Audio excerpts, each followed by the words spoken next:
Welcome to Red Pill Revolution. My name is Austin Adams. Red Pill Revolution started out with me realizing everything that I knew, everything that I believed, everything I interpret about my life is through the lens of the information I was spoon-fed as a child. Religion, politics, history, conspiracies, Hollywood, medicine, money, food, all of it.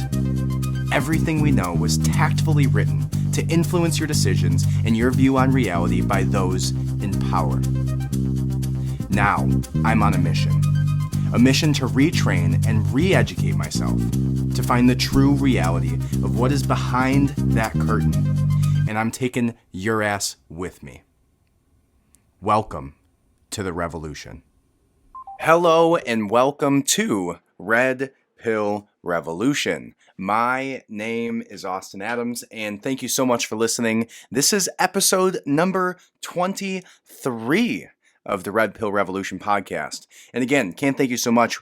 We have had a crazy week, to say the least, and really looking forward to this conversation around it. Just some of the topics that we're going to talk about, I will highlight briefly so you know what you're getting yourself into, because if you're not in a car, you got to find some way to buckle up because this week was crazy.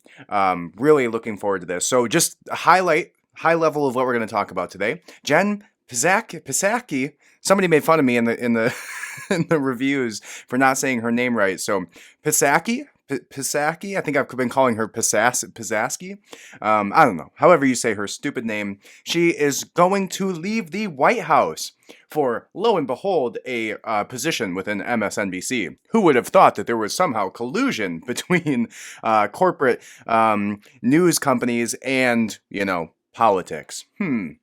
We're also going to touch on briefly some pop culture, again, briefly, which is Will Smith resigning from the Film Academy as a result of his slap controversy, which there's an interesting conspiracy around having to do with a company called Pfizer and their new alopecia medication, which was actually one of the sponsors of the Oscars. If you didn't see that, Pfizer was actually a sponsor of the Oscars show. They put it right up there beautifully on the board during their broadcast of this, that they were sponsors of the Oscars. And they just so happen to be coming out with an alopecia medication. Interesting. Next thing we're going to discuss is going to be Fauci himself having a video resurface of him basically explaining that you shouldn't have got vaccinated. The next thing we're going to touch on is Elon Musk potentially coming out with his own social media platform. We're also going to detail some of the discussions on basically Madison Cawthorn came out during a podcast. And if you've been listening to the show, you know Madison Cawthorn is the man, has had several conversations with him myself. He's a great guy and has brought some really interesting topics up to the modern political arena. So he basically said something about somebody offering him to be a part of their political team's orgy. And also seeing somebody basically doing cocaine in front of him that was a part of the GOP. The next thing we're going to discuss is going to be a deep dive into Hunter Biden's laptop, which has resurfaced recently with, I believe it was the New York Times and a few other media entities, which came out and finally, maybe a year into the presidency. Interesting how they waited that long to basically say, yeah, I guess this is true. After social media banned you if you said anything about the laptop. For how long? Nobody's discussing that. So we're going to dive completely into that laptop, what was in it. If you don't recall these things, we'll retouch on them. If you never heard about what was in this laptop, some crazy things. Crazy things. Including him basically sleeping or doing inappropriate sexual things with his 14-year-old niece, the daughter of the late Beau Biden. Some of the other things are including him potentially having sex with Malia Obama, the child of Barack Obama, and doing cocaine as shown by her credit card. Wild stuff. And then the White House coming out and saying that they will not rule out Biden pardoning Hunter for these actions, which seems completely, wrong. So Anyways, that was a 4-minute introduction on all of the crazy shit that we're going to talk about today, and I hope you're on board because it's going to be an awesome conversation. Now, if you hear this next noise, that is because this is going to be such a great show. You will hear me opening up a beautiful beer to go through this conversation with you. Ready? If you got one, let's time it together. Right next to you. Grab it, and there we go. All right. Looking forward to this conversation, and we are going to start it off right here with Jen Psaki. I think it's Psaki, basically leaving her job. And obviously this is going to have to do with ratings, right? It's all to do with numbers. And they know that she's been a horrible, horrible face for Biden. Nobody believes her shit any more than they believe his shit. And so they basically decided to get rid of her, and she somehow landed a job at MSNBC. So let's go ahead and watch this clip, which is from The Hill.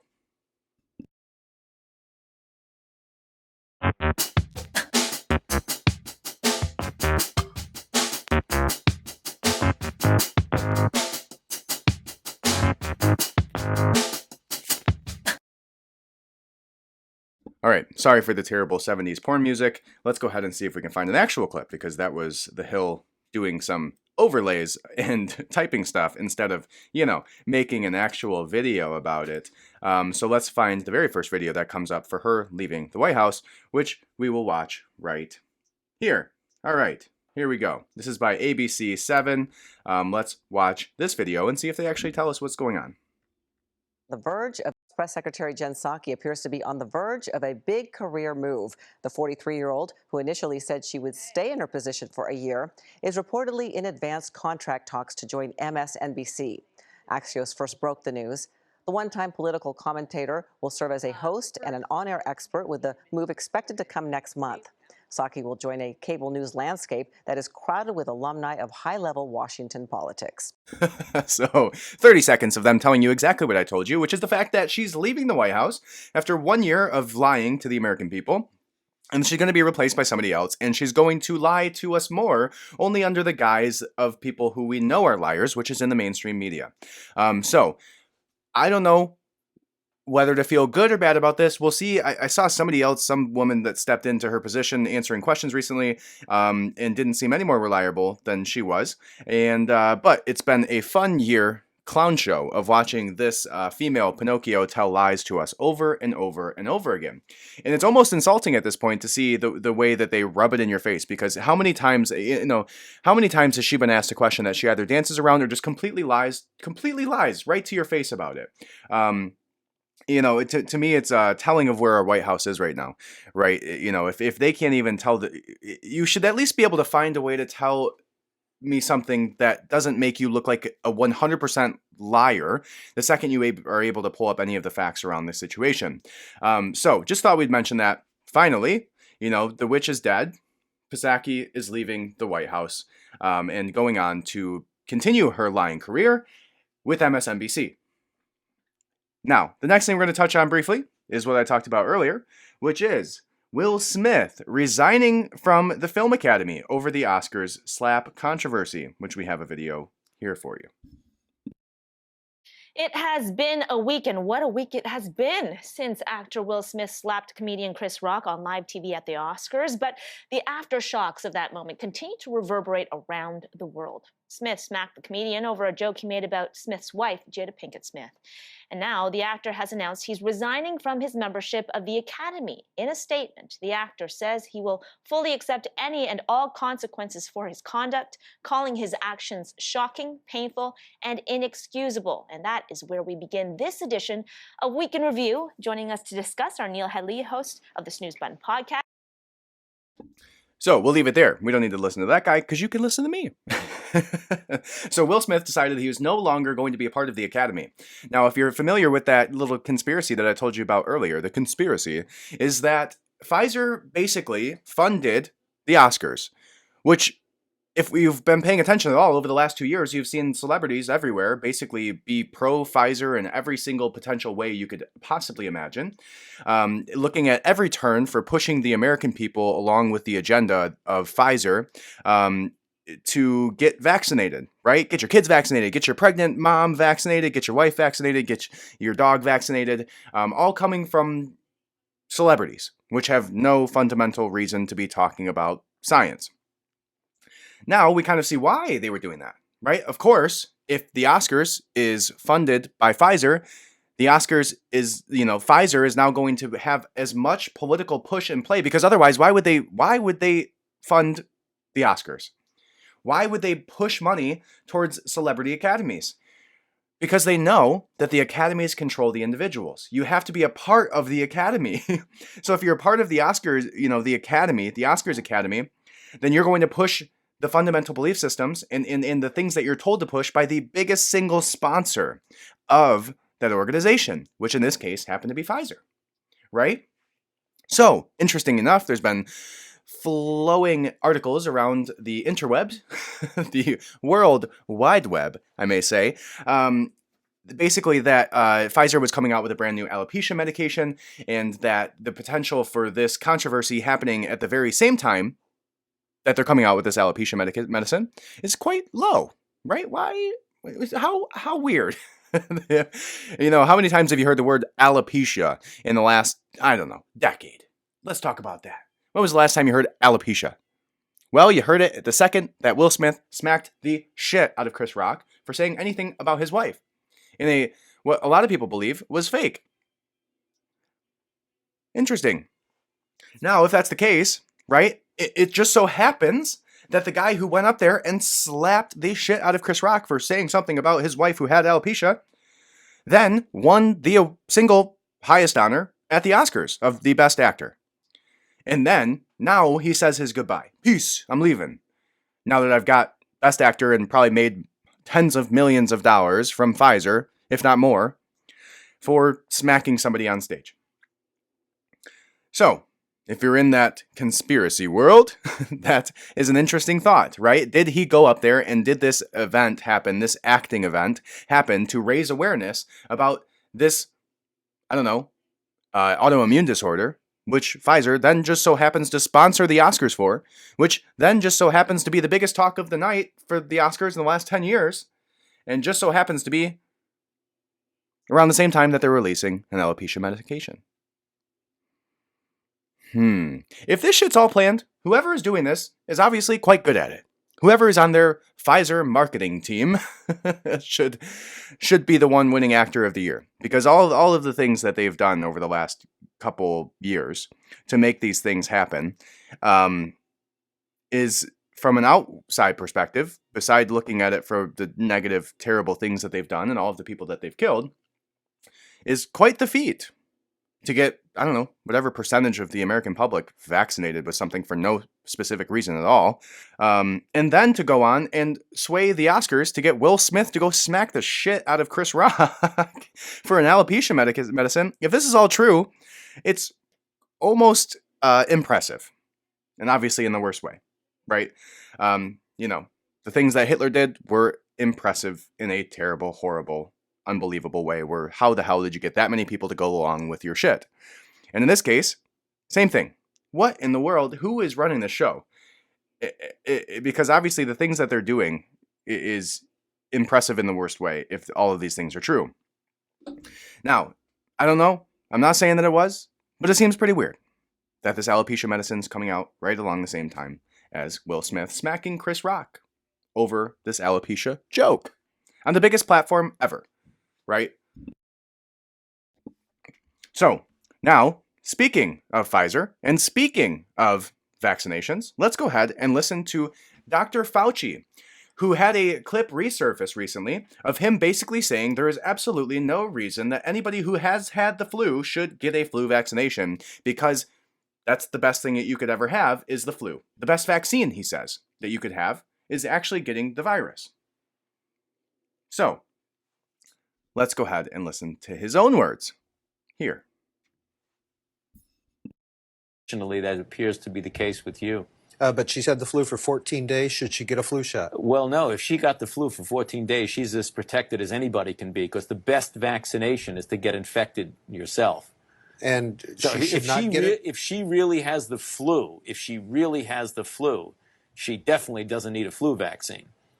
If she really has the flu, She should not get it again. no, she doesn't need it, because it's the most potent vaccination is getting infected yourself. Henderson, North Carolina. Good morning. okay. Now, could you imagine if somebody said that on national television about COVID? You, if you got COVID, have absolutely no reason at all to get vaccinated. Flagged. Misinformation, hate speech, racism, sexism, misogynistic, transphobia, which is what you would get flagged for on social media if you said that shit right now, or 2 days ago, or 2 years ago when this COVID-19 thing came out. If you said that you have no reason to get it at all, if you said word for word what he just said on national television about COVID, you would literally have been reamed out. Now, don't mistake it. The same principle exactly translates. And science has not changed, guys. No matter how much gaslighting the American political system tries to push in your face, or the corporations, or the Hollywood Oscars, science has not changed. If you got COVID, there's no reason you should have got vaccinated. Because the most powerful vaccination, according to Dr. Anthony Fauci, is to have gotten the flu. If you got the flu, and you know you got the flu, there's no reason to get the flu shot. Dr. Anthony Fauci. Now, replace the word flu for COVID, and we know how much of a fucking hypocrite that this man is, just pushing the narrative of the companies that fund him. Like he has done for a very, very, very long time, all the way back to the AIDS epidemic and what was the medication? NZT. Right? I'm pretty sure it's NZT. Now, that could either be the Limitless drug from the, what was it, Bradley Cooper movie, or it's either AZT or NZT. I'm pretty sure pretty sure it's AZT. Yeah, NZT was the one from Limitless. Anyways, AZT was a drug, if you didn't know, that was a cancer drug that was repurposed for the AIDS epidemic by Fauci himself. That ended up killing tons and tons and tons of people. That was completely ineffective and did nothing. But they were basically repurposed it because they had no reason to be able to use it for cancer treatments. And they made so much money off of repurposing it for the AIDS epidemic, which some people don't even think was real. Interesting. So, from the words of Dr. Anthony Fauci, if you got the flu, don't get a flu shot. If you got COVID, don't get the COVID shot. Don't get the vaccine, because you have the most powerful vaccine that you could ever get, according to Dr. Fauci. Do with that information what you please. Now, I don't know if anybody's still getting vaccinated at this point. Like, if you've gone this long without getting vaccinated, there's probably very few people who are going to the local CVS or McDonald's drive-through like they were doing for a while. Isn't that crazy? Like, how many crazy things have happened over the last couple of years? Where it was like, from the guy that was eating it was like the New Jersey congressman or governor who was eating a cheeseburger like sloppily. Yeah, I love this burger and these French fries. Now you can only get a free one if you go get a vaccine. All you fat people out there that want a burger, yeah, go get your vaccination now too, because that's what's gonna make you healthy. Maybe just skip the burger, lose the weight, and you'll probably live longer. Oh, and probably don't get vaccinated either, because now we know if you just get COVID, basically the flu, and for some people even less than what the flu was, you have the strongest vaccination possible, quote unquote, Dr. Anthony Fauci. All right, my rant on COVID's over. Now we're going to look at a quick video about Elon Musk teasing the idea that he may put out a new social media platform. Now, this is on the back of Truth Social. Right now, if you don't know, my Instagram has been shadow banned. I don't even think I've talked about this yet. My Instagram has been shadow banned beyond oblivion. You cannot even look my name up in the search bar right now and find Red Pill Revolt.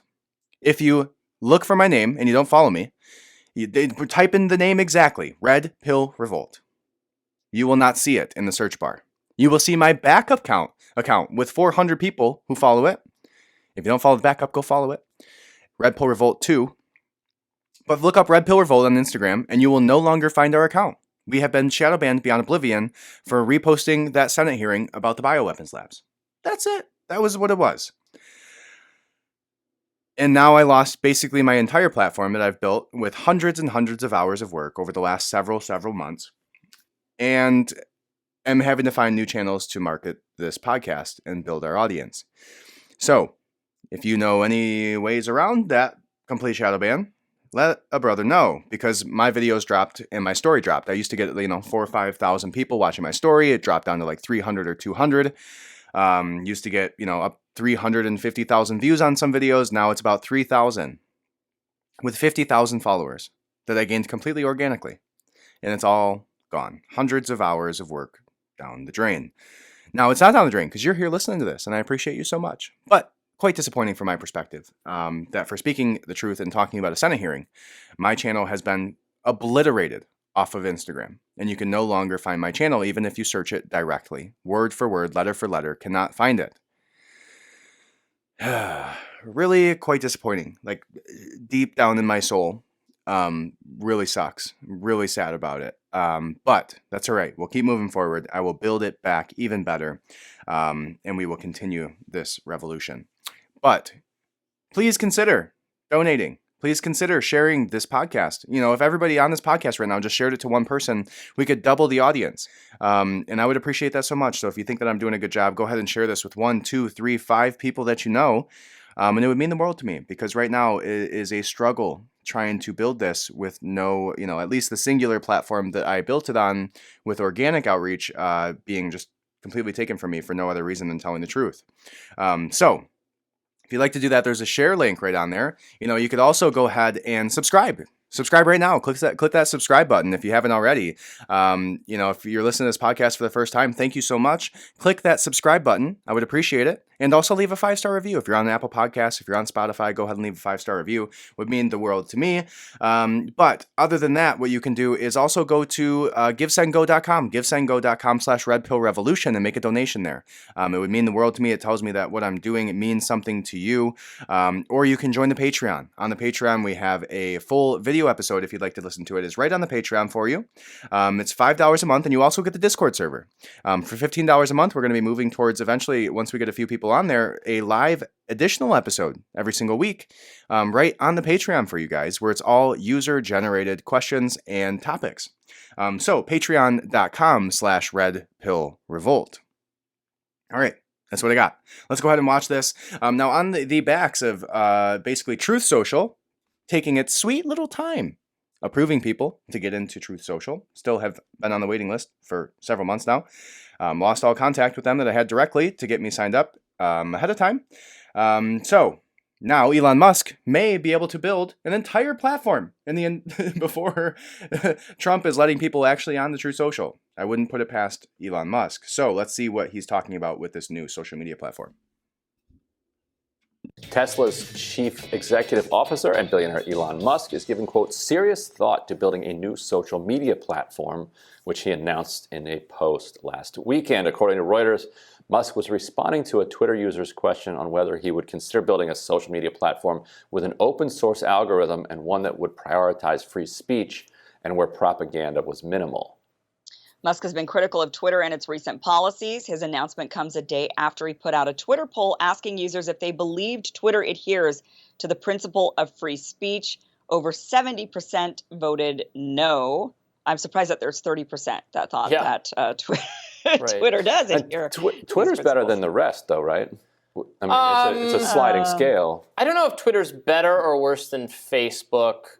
Yeah. It's kind of debatable. There are things I like about Twitter better. I like their sort of birdwatch fact-checking thing is better than Facebook's third-party fact-checkers, which are atrocious.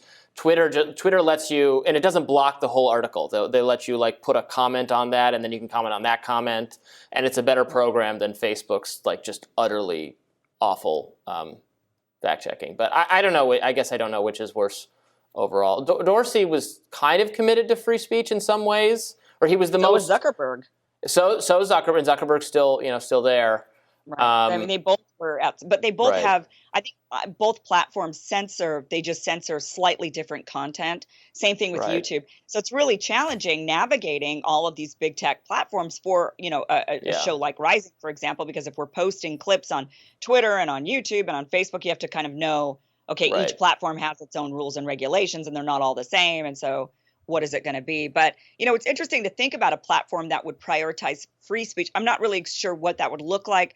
My guess, if Elon built it, I don't know if it would be one of those things where it's like where he goes full throttle with it and says, okay, let's do this like Twitter, alternative, or if it would just be something he kind of builds. Couldn't you just buy Twitter and then change its policies? That would be but why start over? Buy Twitter and just fix it up a little bit.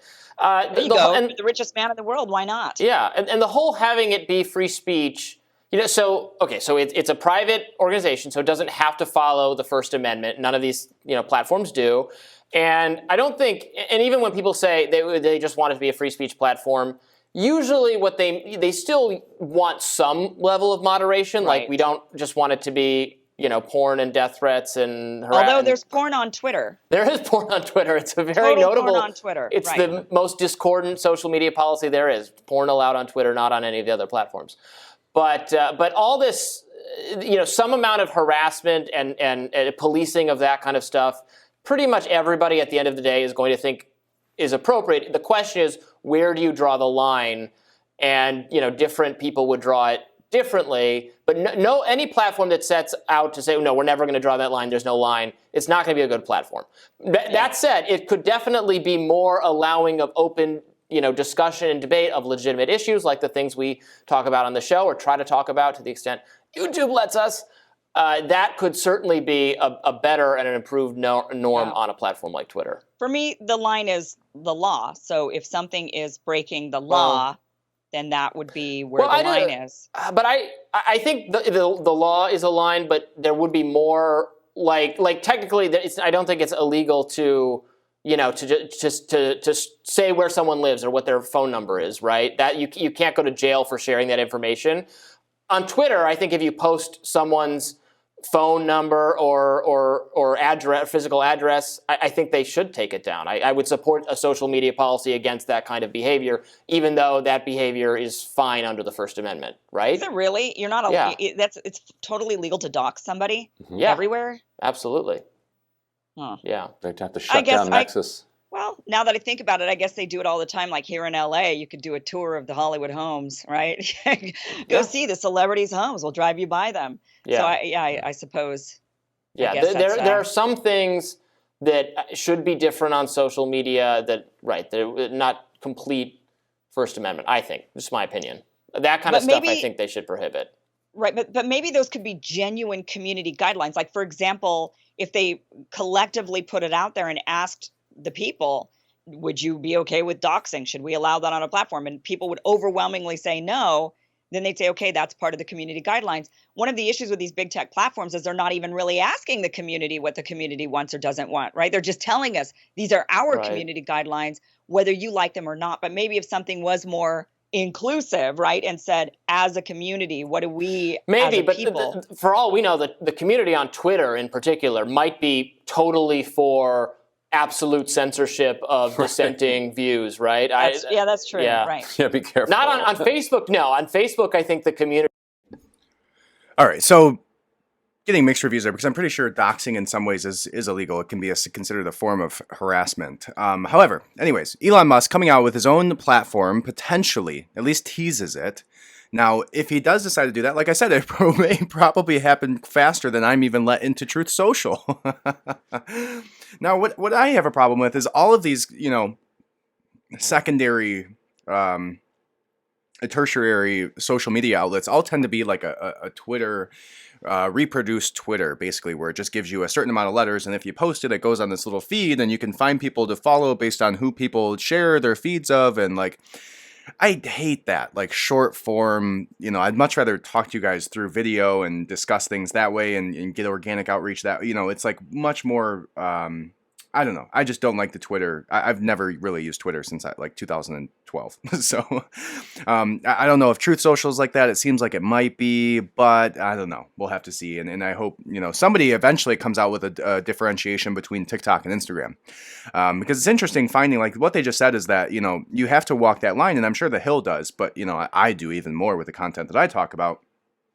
is that you have to find the line with each individual social media outlet. And I'm pretty sure with TikTok, like if anybody flags your stuff, it just immediately gets taken down. I posted a video about the cat situation from, an episode or two ago where the cats got banned from the International Cat Federation for Russian cats. And that got flagged for hate speech on TikTok. But it's the most effective way to get your podcast, or, it's the most effective marketing tool is if you can put out solid video content. The amount of reach that you can get, where people just don't put very much time into video editing. And if you do it well, and the things that you're talking about are interesting, and you tend to be an interesting person who is talking about them, it can circulate quite well on those platforms. So I hope that eventually TikTok, Instagram Reels get replaced with something that is free speech based, because that would be really good for the revolution, the Red Pill Revolution, the show that you're listening to right now. But it'll be interesting to see if that plays out. Haven't heard much more about it other than that. Now, we're going to jump right into our last topic before going into the Hunter Biden laptop, which is a nice segue. Madison Cawthorn went onto a podcast over the last week and discussed how he was approached by people within the political sphere about joining them in an orgy. Yes, you heard that right. And then he went on about how he's seen people snorting cocaine and things like that, all while in the political sphere.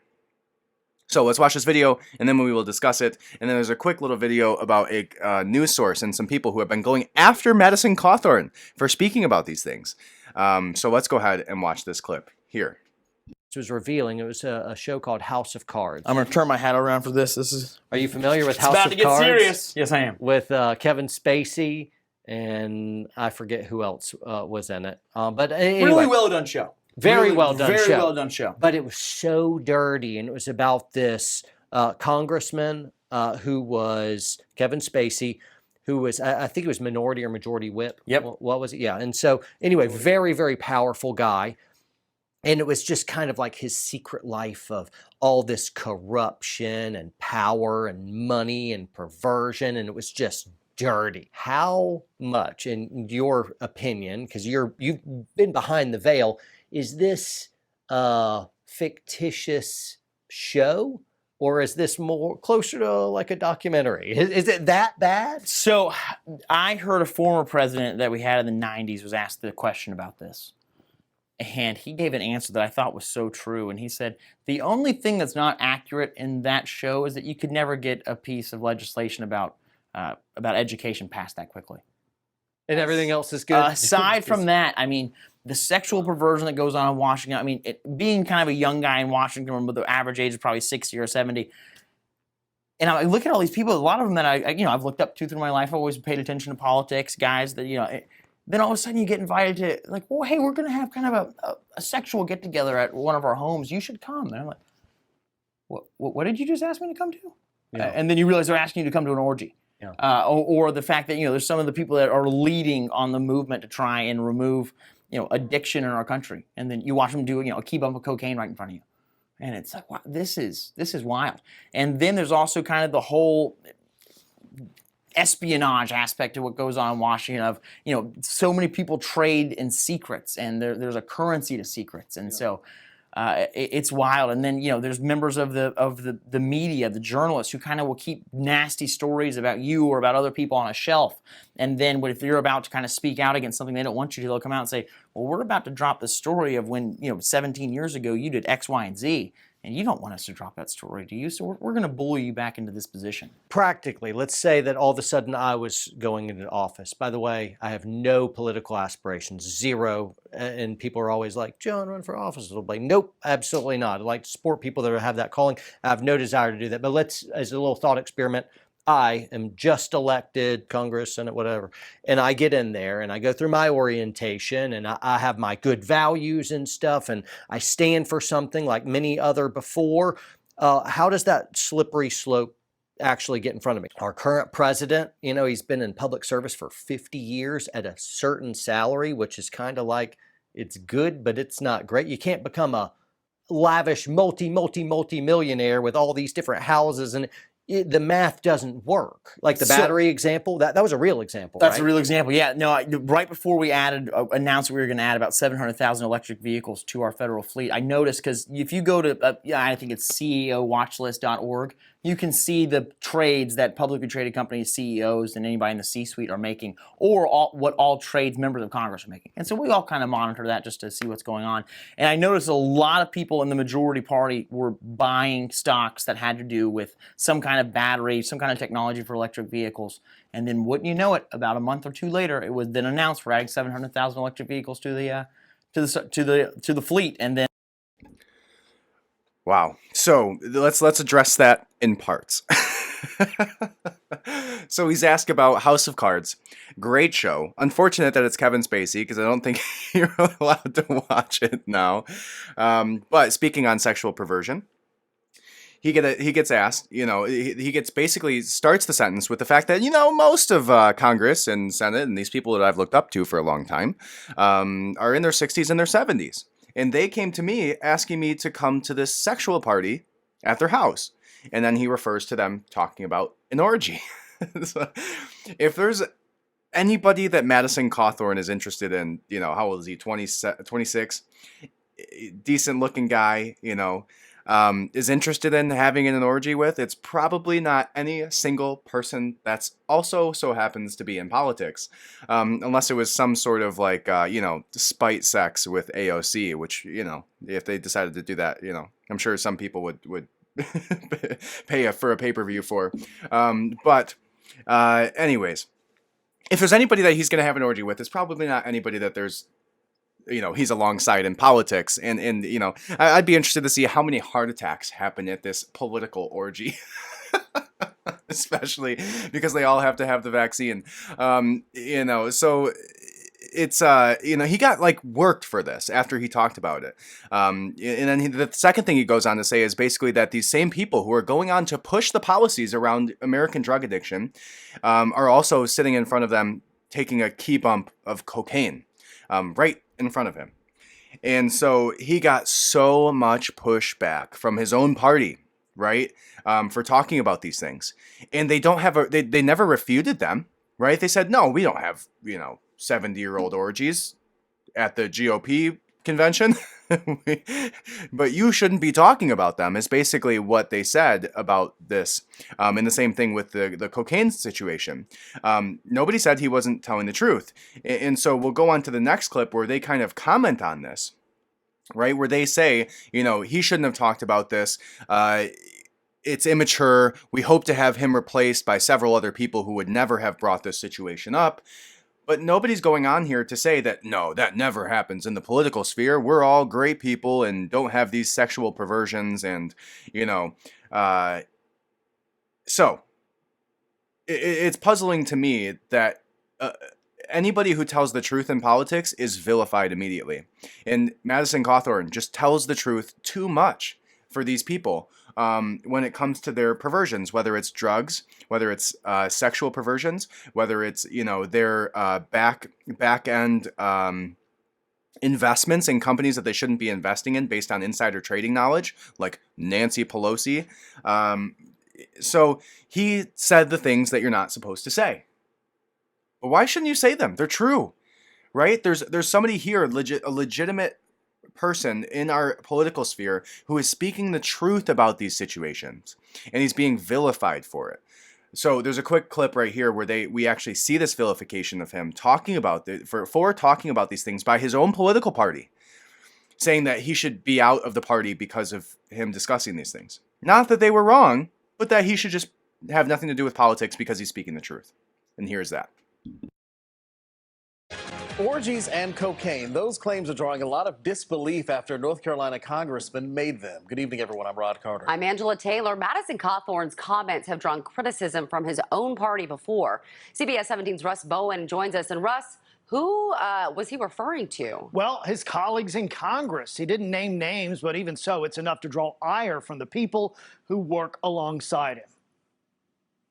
To implicate your colleagues in orgies, and not just cocaine, but key bumps of cocaine, a phrase that, frankly, I had to Google before I even really knew what it meant. So this was a new one even for Madison Cawthorn. What political scientist Chris Cooper, who lives in Madison Cawthorn's congressional district, is referring to is a podcast and video where Cawthorn was asked whether the Netflix show House of Cards is closer to a documentary. Cawthorn went on to claim he'd been invited by fellow lawmakers to orgies and watched them use cocaine. Both North Carolina Senators Tom Tillis and Richard Burr have criticized the comments, as have other Republican lawmakers who typically remain silent, like Arkansas Congressman Steve Womack.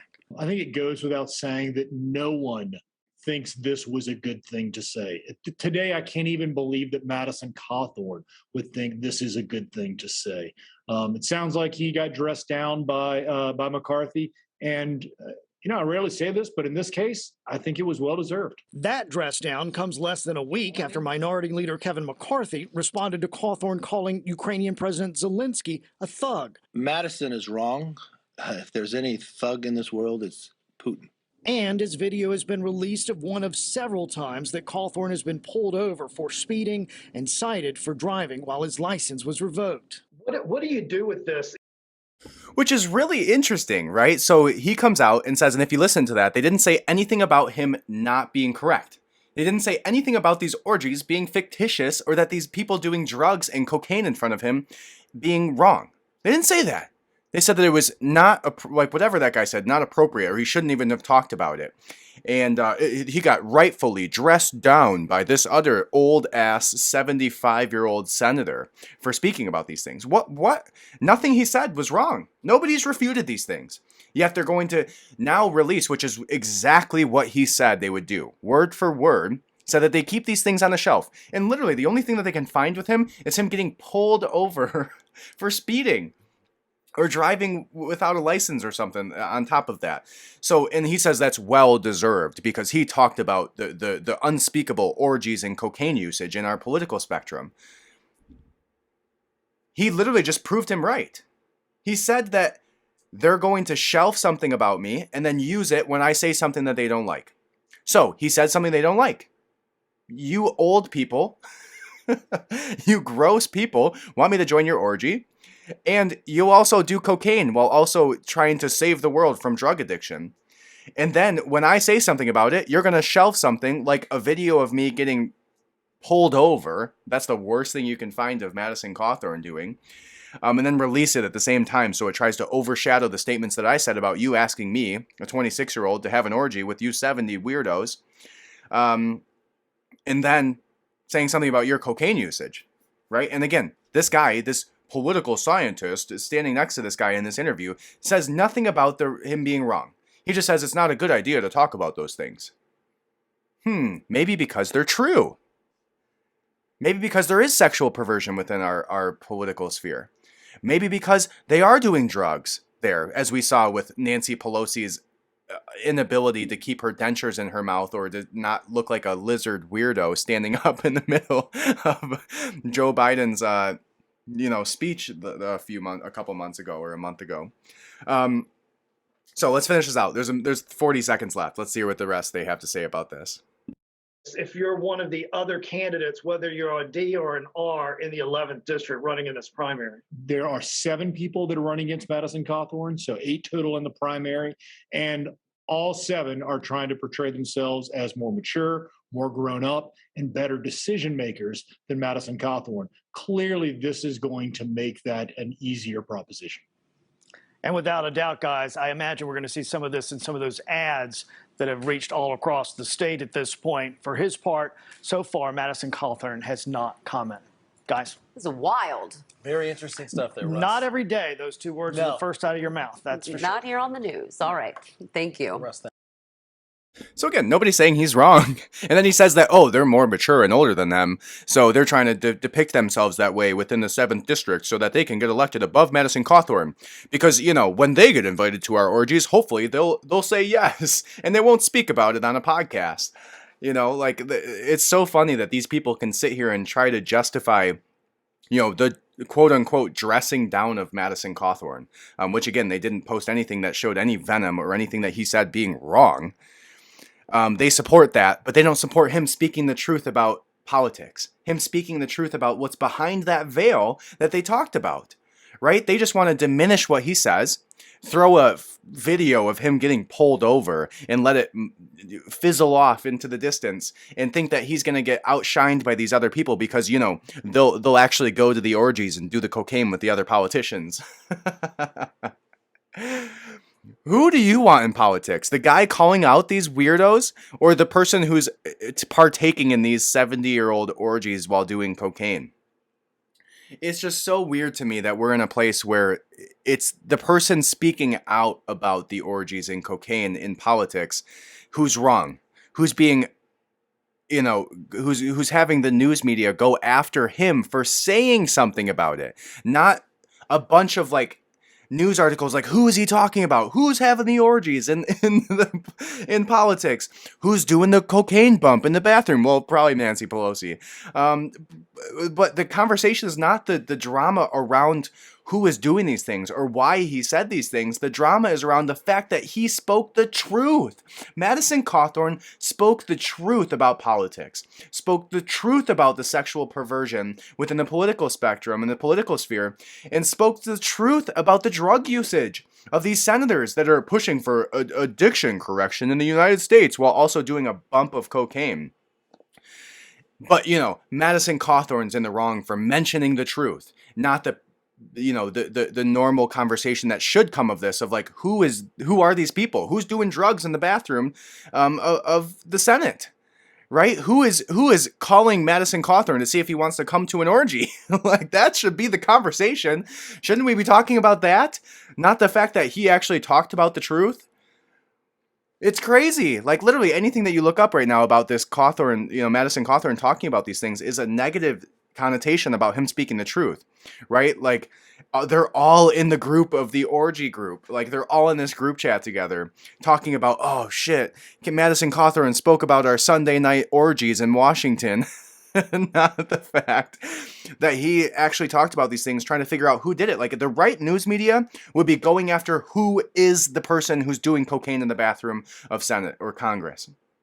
That's the big story. The big story is not the congressman who's talking about these people and speaking the truth about these things. The big story is there in the bathroom on that, you know, bump of cocaine, or at that person's house where there's a bunch of 70-year-olds having an orgy and having a heart attack when it happens. Like, that's the story. And to see that they're diminishing the truth, to see that they can't even combat the things that he says, but yet they go after him like he's the villain for speaking the truth is disgusting. Absolutely disgusting. So, again, like you've heard me say before, kudos to you, Madison Cawthorn. First of all, for not going to the 70-year-old orgy, right? I'm sure you can do better, buddy. And then second of all, for speaking out about these things against them shelving that video of you getting pulled over, which they thought was great timing, proving every statement that you said right, by the way. Anyways, so we're going to now move on to the Hunter Biden story about the laptop. Now, again, this is resurfacing. This is resurfacing again, and this was like crazy news coverage, right? This was the story of the year released in 2020 at the very last week of the election cycle, but got diminished, got shadow banned, got eliminated off of all social media platforms, became a part of their fact checker narratives that Hunter Biden's laptop was a Russia collusion, right?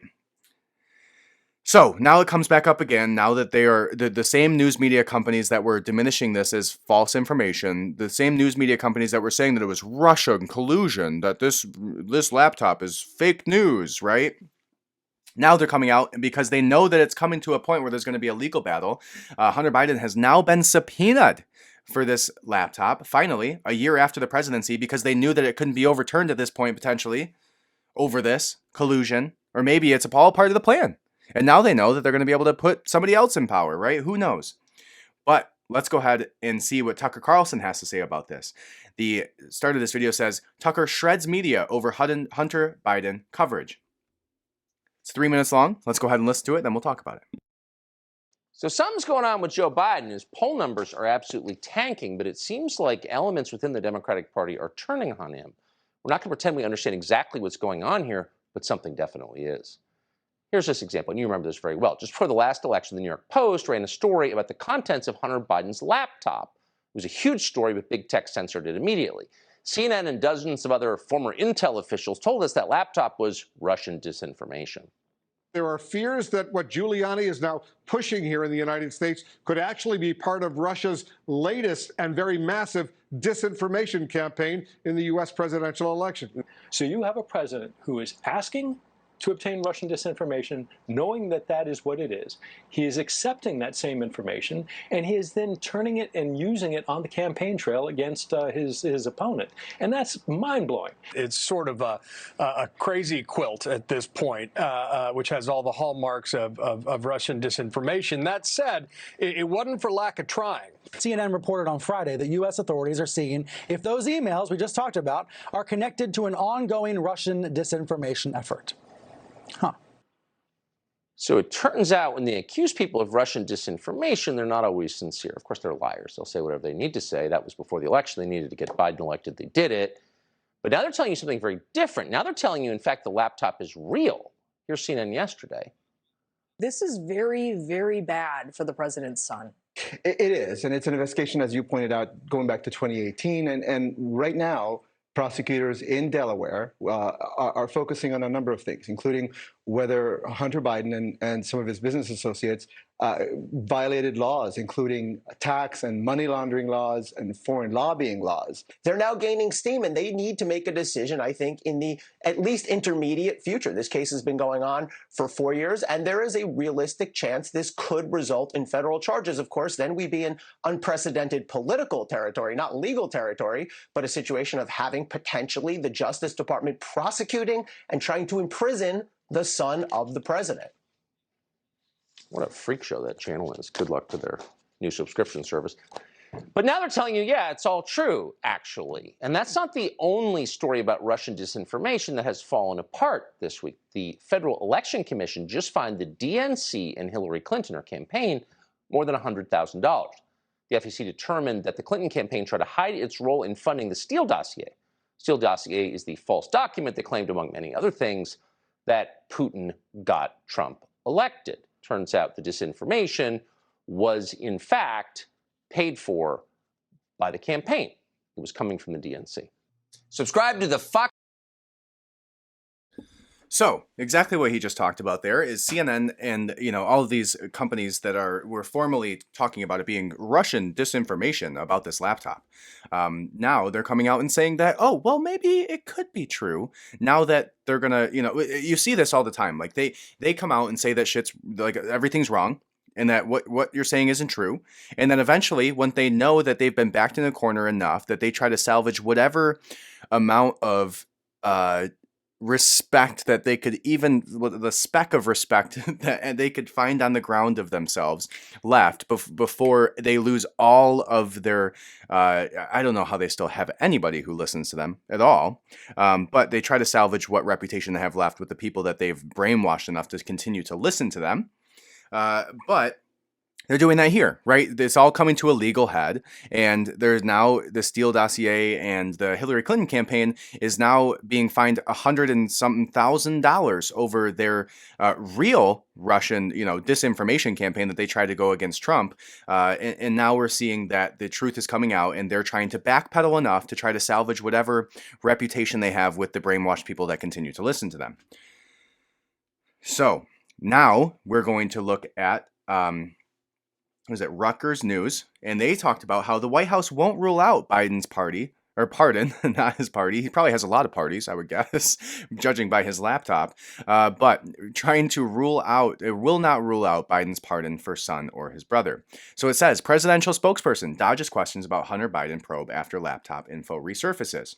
Says the White House repeatedly refused on Friday to rule out the possibility that President Joe Biden could pardon his son, Hunter Biden, or brother, James Biden, if suspected financial crimes related to business dealings in China are proven in court, despite questions from multiple journalists and a growing volume of articles on the subject.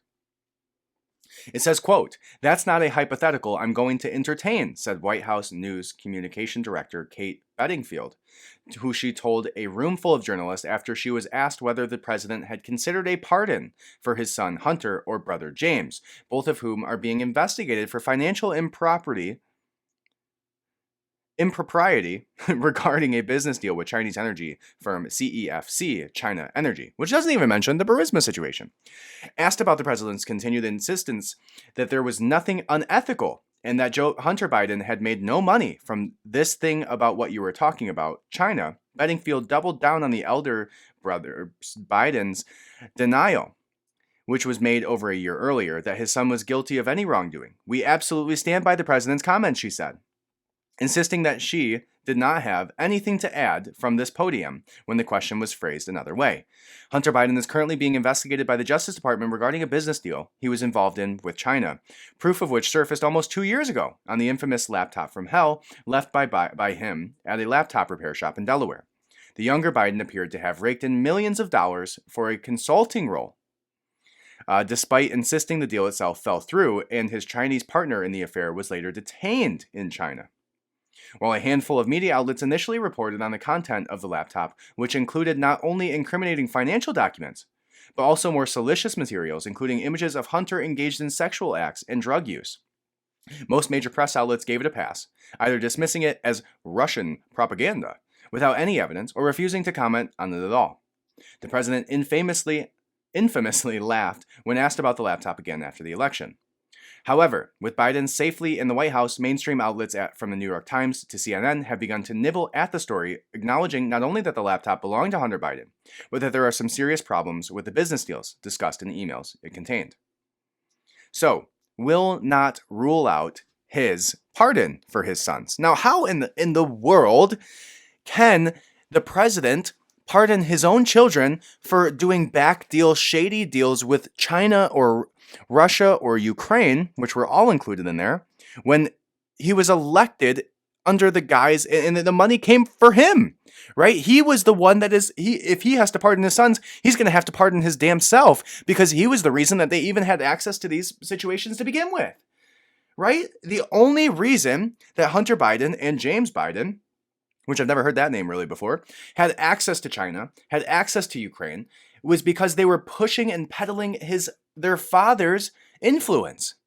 The vice president of the United States at the time, and knowingly a strong political proponent in the United States who could get things done within the political spectrum. I guess I'm using that a lot. Political spectrum, political sphere, political arena, whatever it is, right? We know that the only reason they had the opportunity to give these deals and to make this money was because of their father, who was elected based on this being Russian disinformation. Right? It's like 2/3 of people said that it would have swayed their vote on the Democratic side if the laptop was deemed true. But how in the world? He has to pardon himself. He can't just pardon his sons. He'd have to pardon not only Hunter, not only James, but he'd also have to pardon himself. And if he has to do that, then he is not fit to be president. He was being utilized by China and Ukraine and for business dealings. And literally, if you recall the Ukraine situation, which we're about to dive into a little bit more of why this laptop even has a conversation around Ukraine, which even there's an article right here that says Hunter Biden emails back up Ukraine biolab claims. We know that Biden was at the only reason that they had these business deals, and shows in Hunter Biden's laptop where he says that 50% of all money he makes goes to Joe, goes to the big guy he talks about, right? We know these things, and the only reason he can pardon them is because he became president, and he became president because of these back-end shady deals that he was doing on behalf of his sons, which are going to have to be pardoned because they're going to go to jail for peddling their father's influence, who is now the most influential man in the world. So, on that note, let's go into a deep dive of what was actually on that laptop. All right? Now, I'm going to be reading this from a Substack, and the Substack is Jessica Reed Kraus. Jessica Reedkraus, her Substack, where she goes into a great number of detail on all of this, which includes evidence of addictions, affairs, incest, overseas dealings, and corrupt media cover-ups within Hunter Biden's laptop. So, it says, the Hunter Biden email cover-up may not only be the most contemptible example of the modern political media's corruption, but it is most probably the most demonstrable. which is by the New York Post. The lack of curiosity from most of the media is repellent and really corrupt, but I think the dam is about to burst. And that was by Miranda Devine. So this says, in the late 2020, just as the presidential election was coming to a head, news of Hunter Biden's discarded laptop broke, only to be quickly dismissed as a Russian hoax by nearly every major outlet in mainstream media. The laptop was said to contain evidence of extreme depravity, as well as emails, text messages, photos, financial documents detailing how Hunter used his political leverage to help him and his father profit overseas in corrupt, secret dealings waged with companies in Ukraine and China. The extent of this coordinated shutdown by media was, of course, aided by big tech, particularly Facebook and Twitter, whose combined efforts to silence, block, and censor the story helped squash it as soon as it started to gain the kind of momentum that could possibly sway an election. Across the board, it was deemed dangerous misinformation. Big tech going so far as to punish anyone who tried to share the news of it on Twitter by locking them out of their accounts for extended periods of time. And we saw this across the board. Facebook, Instagram, Twitter, everywhere. Every media outlet echoed the same dismissive statements. Jen Psaki even tweeted a political story titled, "Hunter Biden's story is Russian disinfo," dozens of formal intel officials say. And nearly every mainstream media outlet took to the political story and ran with it. Now it shows the tweet. It says, "Why haven't you seen any stories from NPR about the New York Post's Hunter Biden story? Read more in this week's newsletter. We don't want to waste our time on stories that are not really stories," it says, by NPR. "And we don't want to waste the listeners' and readers' time on stories that are just pure distractions." Okay. It now says that Senator Marsha Blackburn, which was the same senator who really grilled Ketanji Brown Jackson, the new Supreme Court justice, about what is a woman, if you recall that name, was Senator Blackburn, who tweeted, "Hunter Biden's laptop was always real, but the mainstream media and big tech silenced you for talking about it anyways." The article goes on to say, what I saw back then, what I was allowed to see back then, was the least troublesome contents of the laptop. Mostly images of Hunter partying in with hotel hookers, slumped in the bathtub, smoking a cigarette, passed out in bed with a crack pipe hanging out of his mouth.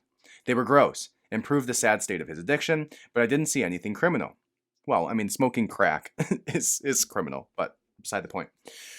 The extent of my political allegiance by this time has been fully dissolved, but anyone who has half a brain knew that this has been one of Trump's kids caught with the crack pipe. The media would have pounced on it, flooding us with headlines, and we wouldn't have been able to escape if we tried. Why, I wondered, had our coverage become so unbalanced? And why didn't anyone I know seem to really care? I spent the majority of Trump's presidency listening and believing in all of the Russian collusion accusations, assuming they were true because it's all we heard from reputable news sources. Nearly 4 years later, however, it was proven false. I heard almost nothing from media retractions clearing him of his charges many today still believe is true. 18 months later, the laptop has been confirmed by the same news outlets who helped to bury it, exposing the real purveyors of disinformation, all those who failed to do their journalistic duty and investigate it any further.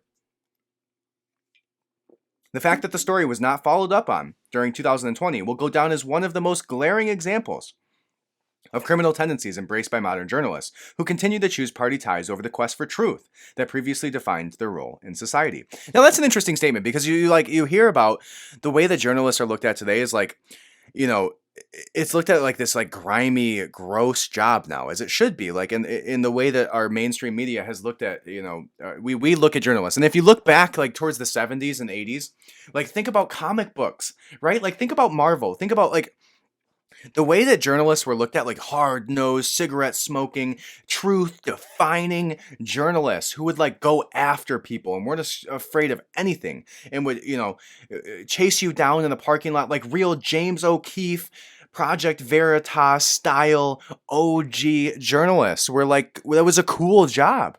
Right? Like boots on the ground in a different country, figuring out the truth, sitting down with, the Taliban and like hearing them and like putting your life on the line. And now journalists are just these like little sissies in Twitter saying whatever the hell, George Soros puts down the mainstream line for what they should be saying about things.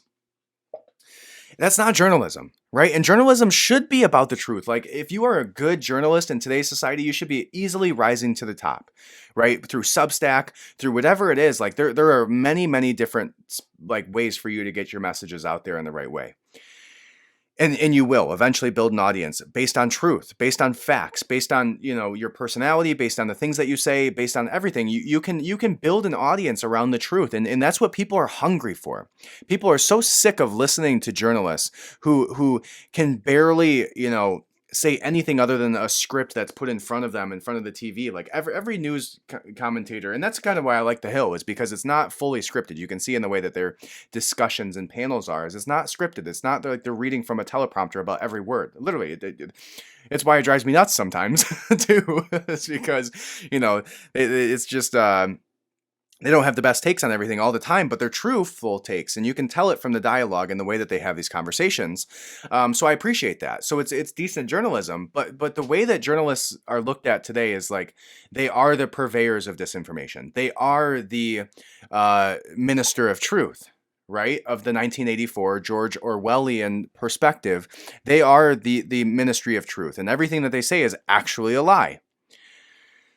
And so there needs to be a new wave of journalism through these like disassociated individuals on, you know, whether it's TikTok platforms, Substack, whatever it is, who come out with the truth on these things. You know, like there's a few that I really like to follow. Like somebody asked me, what are my platforms that I follow? There's a few, like the Atlas News generally is a good one. Real News, No Bullshit, Rebel News.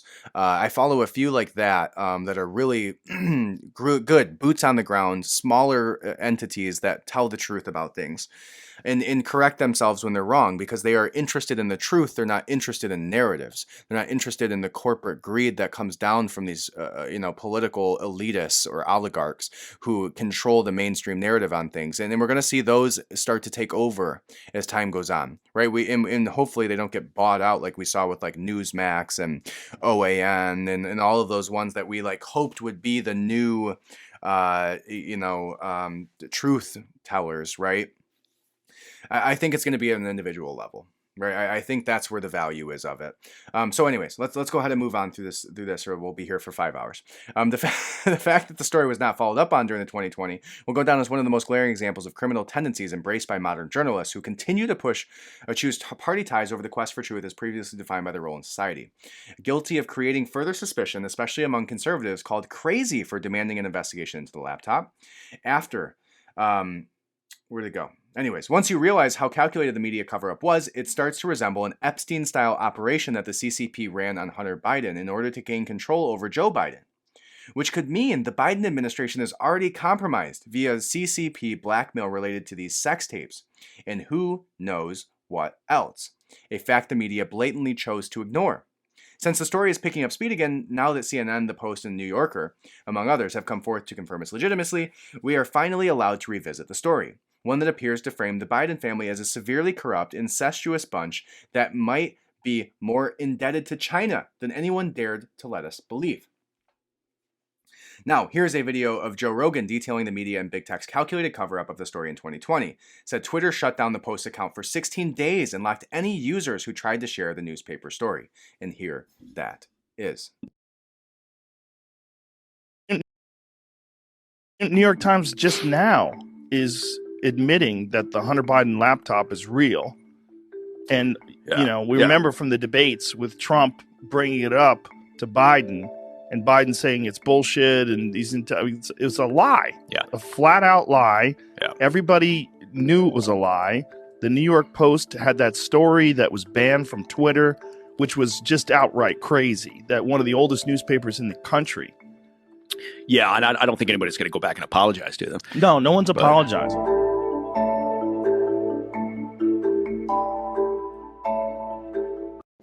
Says high-profile podcaster Joe Rogan has lambasted the news media and mainstream media in the U.S. for ignoring the Hunter Biden laptop story.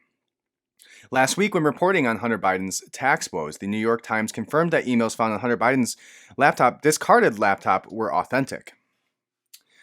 And it continues to say Hunter Biden's laptop has been a source of speculation since the story was first reported in the late 2020s. All right, so don't care about that. Now, it says Biden's beginning. And this talk it takes you through like almost all of it. This is going to be an extensive deep dive into this laptop, and I'll see if we're going to probably skim over some of it because it's so large, but I will include it in this week's podcast companion so you can check this out. This is truly the best, most deep dive that I've seen into the laptop itself. So here it is. It says Biden's beginnings. The Biden legacy, as most of us know, comes steeped with grief and tragedy, beginning with the horrific accident that killed his wife and daughter during his first bid for the Senate. The swearing in for his seat took place next to the bedside of his healing sons who lost their mother and their beloved little sister. Wow, really, it looks like it is at the hospital. Senator Biden takes his oath in office from U.S. Senate Secretary Frank Valeo in 1973. His father-in-law, Robert Hunter, and son, Joseph Beau Biden, are at his side in Beau's hospital room. Tragedy would strike again during Joe Biden's stint as vice president when his oldest son, Beau, was diagnosed with brain cancer in August 2013 and underwent treatment that was initially successful, but failed to cure him when the cancer resurfaced the same year. Shortly after his Beau's death, Hunter Biden began having an affair with his grieving sister-in-law, Hallie, leading to his divorce from his wife, Kathleen, whom he has 3 daughters with. And then it talks about the affair. In Hunter Biden's autobiography, Beautiful Things, he explains that it was text messages between him and Hallie discovered on an iPad that first tipped off his wife, causing her to finally divorce him.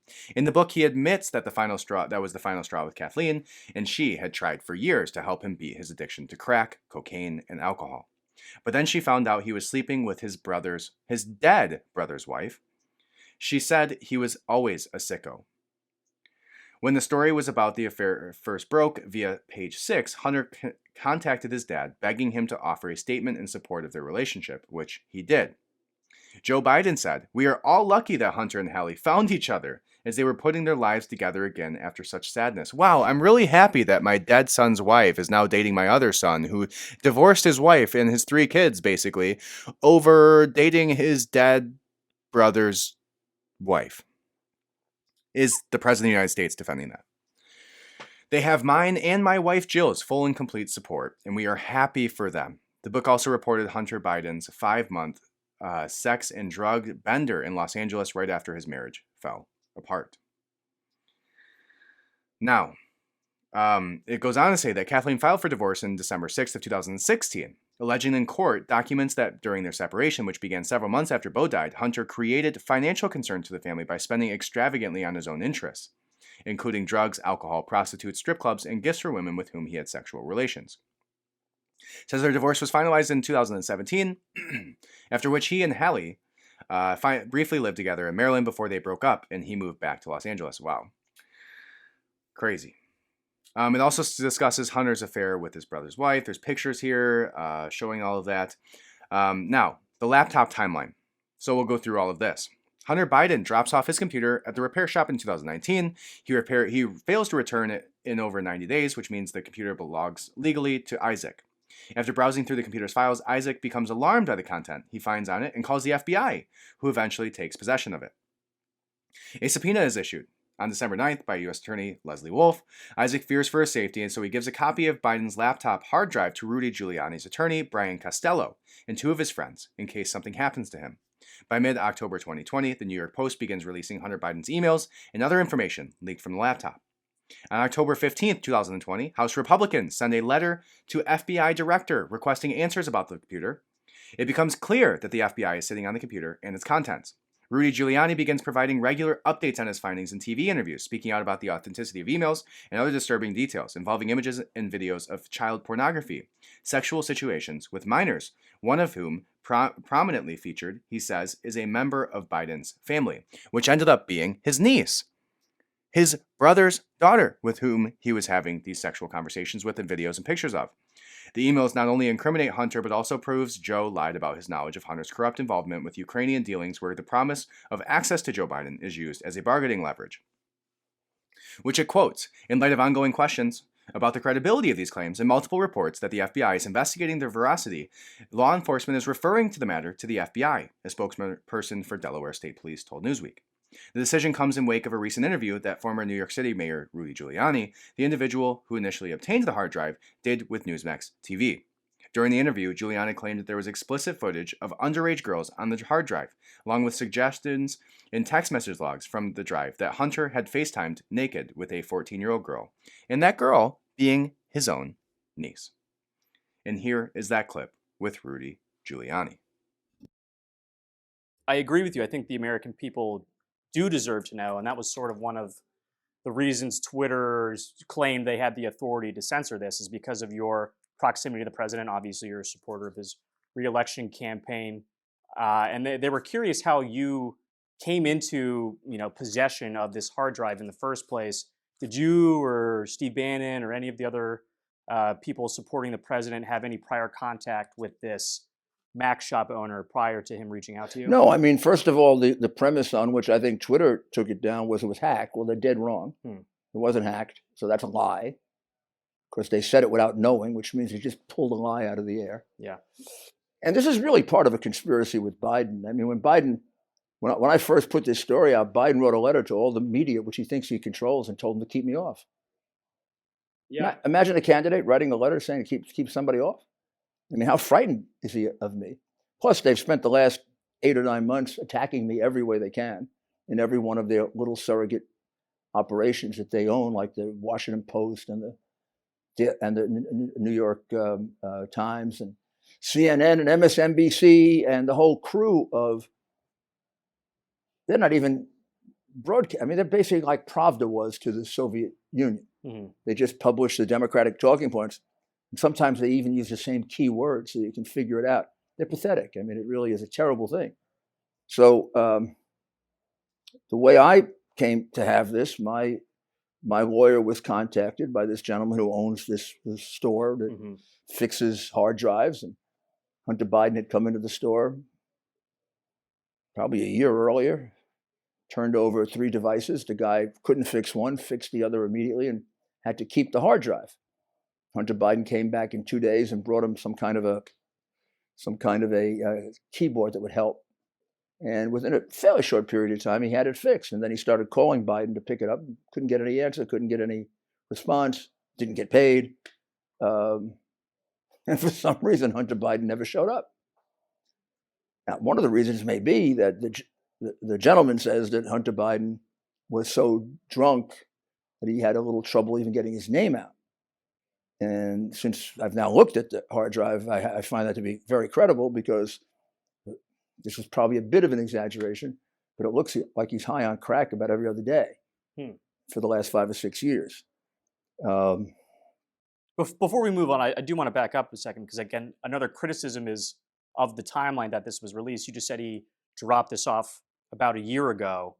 I think one of the screenshots of a quote from the Mac shop said, they basically have the right to, take any property that's not claimed within 90 days. 90 days, there's a lot of time in between that and a year. So why is this just coming out now? Well, because they gave it to the FBI. Okay. The FBI took it. The FBI agent told the FBI agent he was afraid. He was afraid of consequences from So the he Bidens. didn't, this man, he didn't give you guys the copy of the hard drive and pass over the actual hard drive to the FBI? No, he gave it to the FBI first. Okay. And he waited 4 or 5 months. Why do you think he held on to it? Well, he held on to 4. He held on to 4 copies of it. He gave 2 to friends of his in case he was killed. And he was, don't laugh. People Serious, yeah. The presidency is at stake here, and we have some very dangerous people involved. Fair. So, I've been in law enforcement long enough to know that you don't laugh at that.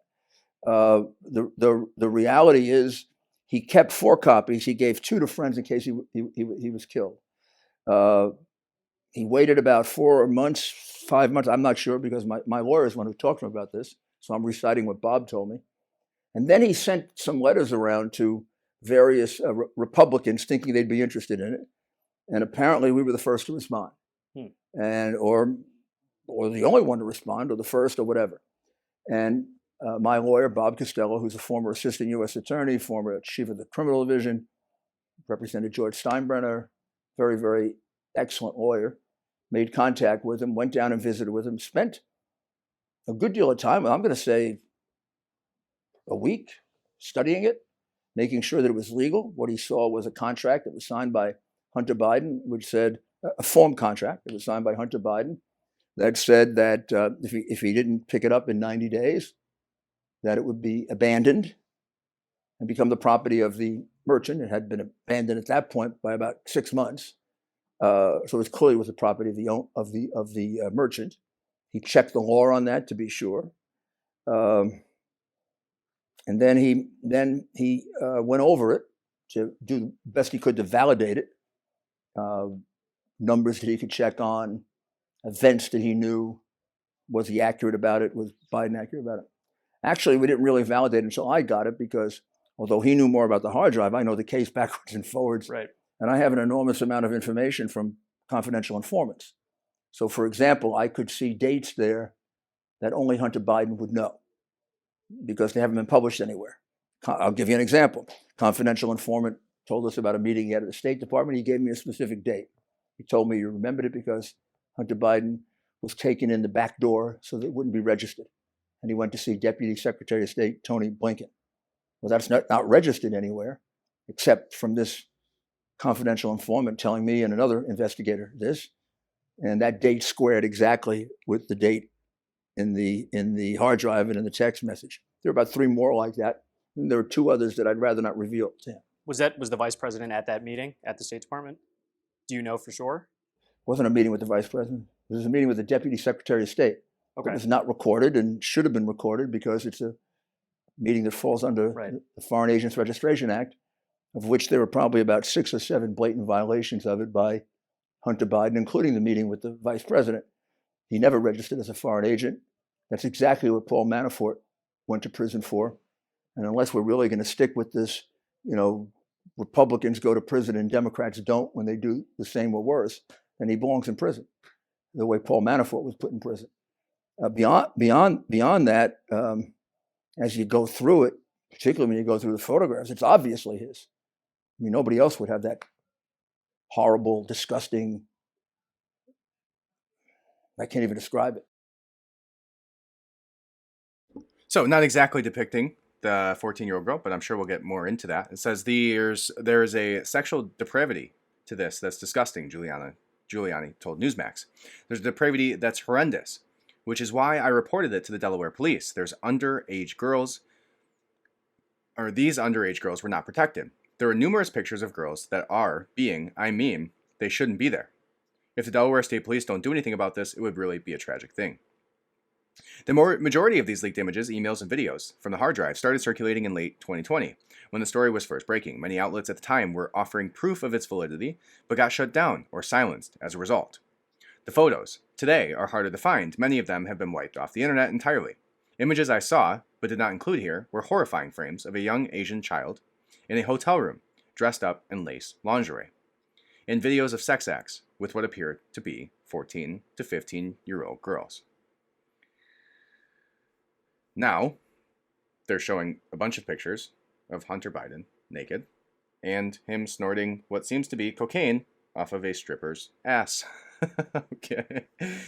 And it shows all these pictures right here on the Substack. They are censored, though, so please don't shoot the messenger. In the video from 2019, Hunter Biden claims Russian drug dealers stole one of his laptops for blackmail while he was drugged out in a Vegas hotel room back in 2018. The infamous images showing him asleep in the bathtub with a crack pipe. In the video obtained by Daily Mail, Hunter is shown sitting naked in bed with a prostitute after filming a sex tape, explaining how he believes his laptop was stolen for blackmail purposes. This being one of 3 laptops he has lost, each of them said to contain sensitive information on President Joe Biden in addition to documenting his drug and sex-fueled binges. Now it quotes, "I spent crazy fucking amounts of money," Hunter said. "I was with these guys. The one guy was, not like you anyways. Each night he'd be like, there was going to be so many people here. Crazy fucking party. And each night it's nobody. They have videos of me doing this," he said, referring to the filmed sex he just finished. "They have videos of me doing crazy effing sex, effing, Now, let's see. We have a lot to get. Oh, it talks about the footage reportedly showing Hunter Biden fessing up to prostitute. Now, I don't know if this video, we'll see if there's actual, looks like he's, they don't actually show or discuss what these are. Let me see real quick here. You go to jail under our forfeiture statutes. what it starts to show there is Joe Biden just showing the hypocrisy of this. It doesn't actually show the conversation that they're talking about. Now, it also says Hunter's claims that the video raised the probability that he was targeted during this type of drug binges as a vulnerable conduit to Joe Biden as a part of a foreign intelligence operation. Likely, the individuals responsible for the leaked content we've seen thus far. Now, this is the same content. If this is true, according to Hunter Biden himself, saying that he got taken over by Russian people during one of these drug binges, that they took his laptop. And this is the same information that Trump is now calling on Putin to release. Say, just release it, man. You got the information. Why are you waiting? Release the information. Let the people know. Show him what you know. Right? And now he's getting called out by the mainstream media for, calling on Putin to release information about the president. Yeah, he's the president. And if you have his blackmail, put it out there. Let him know. Right? Let the people know what they got themselves into. Right? Now it says, asking cousin for a 24-year-old model. Do you want foreign or domestic? Caroline asked Hunter at one point before adding, I can't give you an effing Asian, sorry, I'm not doing it. The next two messages from Hunter say domesticated foreigner and is fine. The next message reads no. So this is a picture of him standing by some beautiful 24-year-old looking model.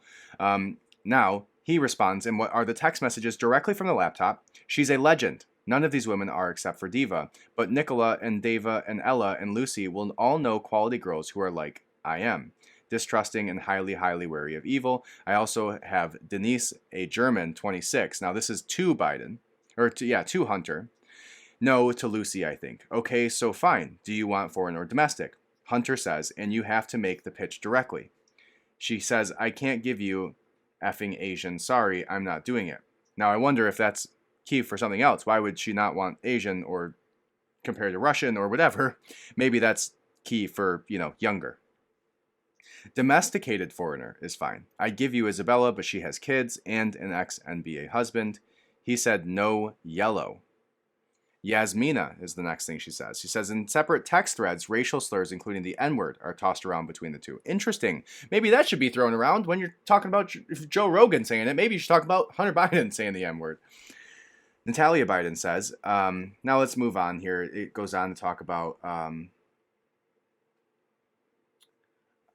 kind of what family means to them, and then text messages between Natalie and Hunter, basically saying that she told Pop that she would call the police if I tried to see you, when she lies and says she never said that. Call Pop and ask him.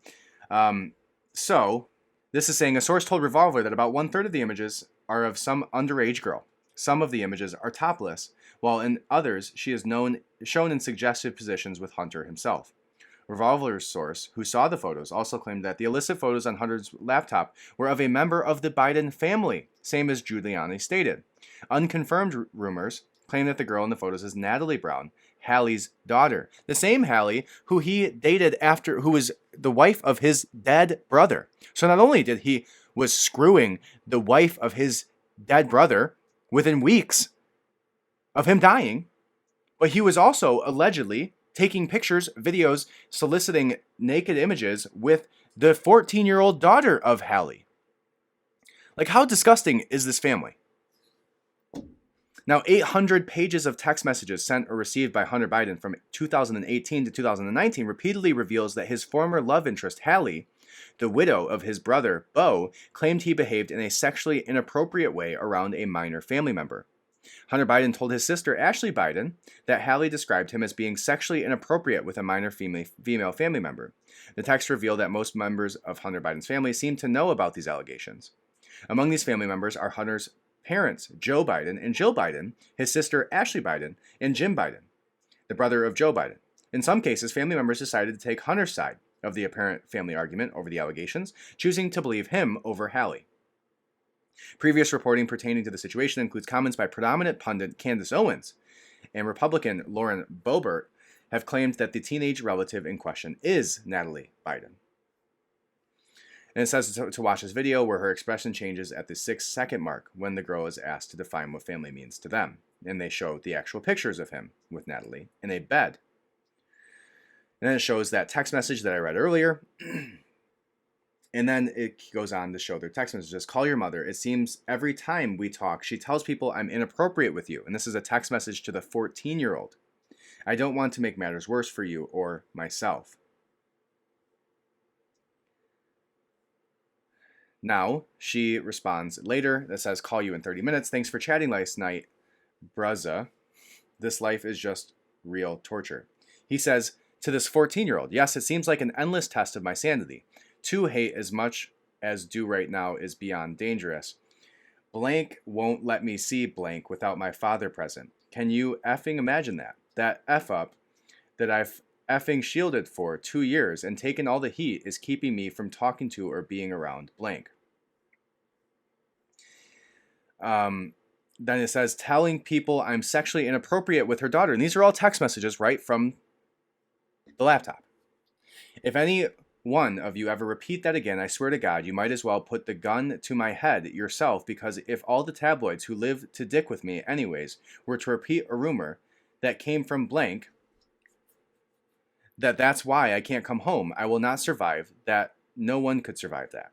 She is stupid, and she is reckless, and she is evil. And if you can't give her or get her to see her own self-interest is never saying that again as a reason, I'm not allowed to be alone with what looks like Natalie's name, which is blurred out. Connecting details are apparently in a few images. One being the phone case shown in one of the videos where the girl hands her phone to Hunter. The case matches the one that Natalie is holding in a photograph previously shared on social media. In another video, a girl is seen giving Hunter a quote-unquote foot job with 2 tiny scars visible on her ankle, matching Natalie's. In a third instance, the location of one of Biden's videos matches the same hotel location tagged Natalie shares the following morning in a photo she posted of her breakfast plate. Gross. Disgusting. Now, it shows all of the data here, right? It shows her location. It shows the blurred out images. It shows the picture of the breakfast. It shows the timestamps. It shows all of this.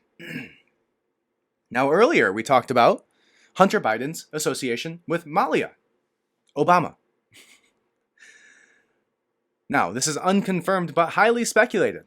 And it revolves around an image of a debit card that was shown with Malia's name on it. Let me make sure I'm saying that right so I don't, Yep, Malia A. Obama, a JP Morgan Chase credit card, which seemingly has cocaine on it, right next to cocaine lines. It says in one of the leaked photos from late 2020, Hunter Biden is racking up a line of blow with a credit card at a hotel in West Hollywood. The name on the card was Malia Obama. Now, online sleuths suggest the birthmark of Malia's thigh matches the one on the girl photographed that he is screwing from behind, shown in various sexual poses with Hunter Biden. So, the thing that's showing here is that Hunter Biden was allegedly having sex with the daughter of Obama. Barack Obama's daughter, Hunter Biden was having sex with her, and also doing cocaine with her in a hotel room. And he is far younger than her. Pretty sure she was friends with his daughter. This is all disgusting. And so they show the images of her birthmark, the birthmark of the girl that he is having sex with from behind, from his laptop. Now that is a speculated one that has not been confirmed, but that has a lot of pretty much evidence shown right by that credit card there. Now the next thing we'll touch on is the emails. Right, and we're getting towards the bottom of this. The emails, China and Ukraine ties, and the big guy. In these uncovered emails, Joe Biden is alleged to have met with Ukrainian, Russian, and Kazakhstanian business associates of his son at a private dining room in the plush Cafe Milano in April 16th of 2015. One email suggests that on at least one occasion, Hunter arranged a meeting between Joe and Burisma boss. I'm not even going to attempt that name. Vadim Polzarski. Burisma was paying Hunter $83,000 a month to be on its board at the time, which hardly makes sense considering his lack of experience in basically any field. The president and his family, according to these emails, were supposed to get equity in a Chinese energy firm that Hunter arranged. Biden reportedly thanked Tony Bobulinski, who was tasked with setting up the family's joint venture with Chinese firm CEFC for his service, quote unquote, for helping, quote unquote, my son. The secret meeting lasted 45 minutes in May of 2017. Less than 2 weeks later, an email sent to Hunter Biden outlined a provisional agreement that included 10% equity in the energy company for the big guy, later identified as Joe Biden. Other documents detailed several payments from a company in China, suggesting some of the profit was intended for other Biden family members. The New York Times also reported that Hunter paid off a significant tax liability after he was probed by the FBI over alleged money laundering and his ties to China. Interesting. And it shows the email that says, at the moment, there's a provisional agreement that the equity will be distributed as following: 20 to H, which is assumably Hunter, 20 to RW, 20 to JG, 20 to TB, 10 to Jim, his brother, and 10 held by H for the big guy, ? Now, that is what I have so far on the Hunter Biden laptop. So, I hope that was interesting for you. It was quite interesting for me. Now, if you want to read that whole thing yourself, I will go ahead and include it on this week's podcast companion, which can be found at our Substack, which is redpillrevolution.substack.com. I will include that whole article in the Substack this week for you, and all of the images, all of the conversations, all of that right in the Substack for you. Okay? Now, the next thing I need you to do is go ahead to the Patreon. For $5, you will get not only the full video episode that you can watch this, to see my beautiful face, talk about all these things. You will also get access to the Discord server, which is growing by the day, to talk about these conversations with like-minded people in a safe space for us to discuss all of these conversations together about every single episode, not just this episode, but every episode of the past. You can go back if you're watching a different episode and talk about those things with everybody else. You'll also get bonus content, which will include the conversation that I'm about to have with you about Ashley Biden's diary, which is a timely bring up at this time, where she basically says that she was having inappropriate showers and relations with her father, who so happens to be the president of the United States. So head over to patreon.com/redpillrevolt, and you will be able to hear the bonus content for this week, which will be all about Ashley Biden's diary, which I will start in just a moment. Now, the next thing I need you to do, if you haven't done it already, subscribe, 5-star review. And if you could, head over to givesendgo.com/redpillrevolution and give a donation, whether it's $1, $5, $100, $1,000, $100,000. You know, if you want to put me on the board for 10% of your company, you can call me the big guy, whatever it is. I spend so much time on this, guys. I spend so much time on this. That's why the Instagram thing was so disappointing to me, but I will build back even better. Build back better for you all. But I can only do that with your help. So please consider going to givesendgo.com/redpillrevolution. It's a Christian giving website. And you can donate right there. And I would appreciate it so much. I spend a ton of time editing, a ton of time on these episodes, researching, reading. I mean, so much time on all of this. And I would appreciate it so much if you could go and just give whatever it is that this means to you. Now, we are going to move on over to the Patreon for the bonus content of this week, which will be all about Ashley Biden's diary. I read through the whole diary, 112 pages, to go over this with you guys. I'm going to be specifically talking about a few of the pages. But go ahead to patreon.com/redpillrevolution, and you will get the full conversation surrounding Ashley Biden's diary. And if you listen to it to this point, should be worth $5 for you to listen to the rest of it. And you can actually even add the RSS feed right to your favorite podcast player, and you'll get it right to your podcast or your favorite podcast player every single week. You don't even have to go over to the Patreon every week. It will go directly to your podcast player. So patreon.com/redpillrevolution. That's $5 for the bonus content. And then if you pay the $15, we will be doing an additional episode every single week that is live user-submitted conversations and topics.